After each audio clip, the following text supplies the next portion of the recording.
et de 2 pour le doyen Mokhtar Adamou. Après le succès retentissant de son premier ouvrage, L'essentiel de la procédure pénale, l'auteur revient avec un deuxième chef-d'œuvre intitulé L'essentiel du droit pénal général. La cérémonie officielle de lancement de ce nouvel ouvrage s'est tenue dans l'après-midi du lundi 26 mai 2025 à la salle des actes de la faculté de droit et des sciences politiques de l'université de Parakou. Le livre intitulé L'essentiel du droit pénal général, rédigé en 580 pages, est achevé d'imprimer de presse en avril 2025 et publié à la même période par les étudiants du Crédige.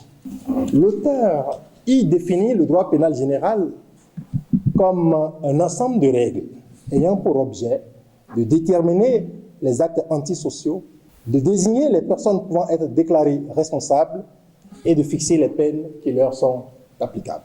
L'auteur articule en effet son développement autour du processus définitoire du droit pénal général après 84 pages de prolégomène soigneusement servis en guise d'introduction générale pour couvrir 2 grandes parties, dont l'une de 196 pages consacrée à la détermination de l'infraction et l'autre de 264 pages consacrée à la répression de l'infraction, pour l'achever enfin dans une conclusion de 2 pages. Pourquoi cet ouvrage? Vous allez constater qu'il y a un vide dans l'espace campus, dans nos États en Afrique francophone, sur le plan pénal, et c'est la raison pour laquelle il était important pour ceux-là qui ont eu la chance d'avoir été agrégés dans ce domaine, de pouvoir édifier, d'avoir une doctrine africaine sur des questions aussi contemporaines qui sont souvent de façon récurrente et décrites par nos collègues qui sont européens. Donc c'est la preuve irréfutable qu'en Afrique on peut également avoir un droit pénal purement africain. Je crois que j'ai été déjà encouragé par l'achat massif de l'essentiel de la procédure pénale, et à la suite de cet ouvrage, je suis persuadé de façon irréfragable, parce que le prix a été diminué considérablement. Au lieu de 25 000 francs, c'est à 15 000 francs. Je tiens à remercier les éditions Les Crédits du professeur Diogbenou qui nous ont aidés à le faire et qui ont accepté également les conditions que j'ai suggérées pour que cela soit un prix abordable, parce que je sais que mes étudiants m'ont reproché le fait que le prix n'était pas accessible à 25 000 francs. C'était des sacrifices. Tantôt, j'ai été un peu sensible quand je vois parfois 2 étudiants qui se cotisent pour acheter un ouvrage et parfois il m'est arrivé de le compléter pour que chacun puisse l'avoir. Donc je crois que j'ai demandé à ce que le prix soit accessible, et je le rends un hommage mérité au Crédit qu'il a vendu à 15 000 francs, et pour la journée d'aujourd'hui seulement à 12 000 francs. Ce deuxième livre vient ainsi enrichir la littérature juridique béninoise. Il s'inscrit dans la continuité de la dynamique amorcée par l'essentiel de la procédure pénale, déjà salué pour sa clarté pédagogique et actuellement à sa 2e édition. Avec l'essentiel du droit pénal général, l'auteur met à la disposition du public universitaire et professionnel un outil synthétique et accessible sur les fondements du droit pénal.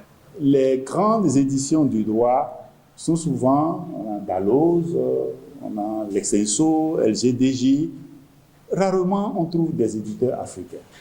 Et voilà, depuis un certain temps, eh bien, nous avons les éditions du Crédit et on a les auteurs comme le doyen. Et c'est l'occasion de dire pour le Crédit combien le Crédit accorde du prix à la production scientifique des auteurs.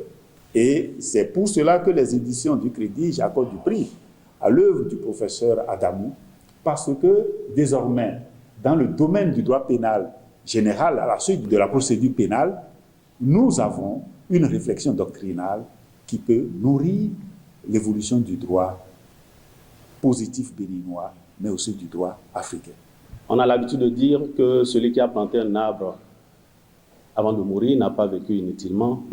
Moi, j'ai l'habitude de préciser que l'enseignant qui a produit un livre pendant sa vie académique n'a pas seulement enseigné, il s'est immortalisé.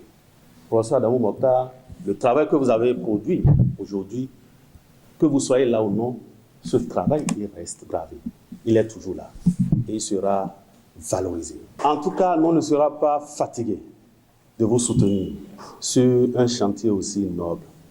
Comme je l'ai dit, c'est quelque chose qui honore notre université. Au niveau du vice-rectorat chargé de la recherche, nous prenons l'engagement de ce que nous allons inscrire dans nos activités. Une petite ligne budgétaire pour soutenir ou décerner des prix spéciaux aux enseignants qui auraient écrit des livres. Déjà bien accueilli, cet ouvrage s'adresse autant aux professionnels du droit qu'aux étudiants désireux de mieux appréhender les enjeux fondamentaux de cette discipline. Sa lecture est donc vivement recommandée sans modération. Je voudrais, au nom de mes collègues de la faculté de droit, féliciter le doyen Adamou pour ce challenge qu'il vient de relever et encourager les collègues à poursuivre dans cette voie. Nous sommes persuadés que très bientôt, d'autres collègues vont lui emboîter le pas. C'est des nuits de sacrifice que vous voyez là comme chef-d'œuvre. Je l'ai lu. Et je voudrais vous dire tout simplement que si vous voulez donc être dans le mouvement du droit, si vous voulez être dans le présent, il vaut mieux donc s'offrir cet ouvrage-là. Parce que cet ouvrage est un ouvrage qui va vous permettre de pouvoir réussir au concours. Et ne l'oubliez pas, lorsqu'on parle donc des greffiers, lorsqu'on parle donc de la magistrature, lorsqu'on parle des métiers du droit, vous avez toujours le droit pénal qui est au rendez-vous. L'auteur donne à nouveau rendez-vous pour le 3e acte, l'essentiel du droit pénal spécial.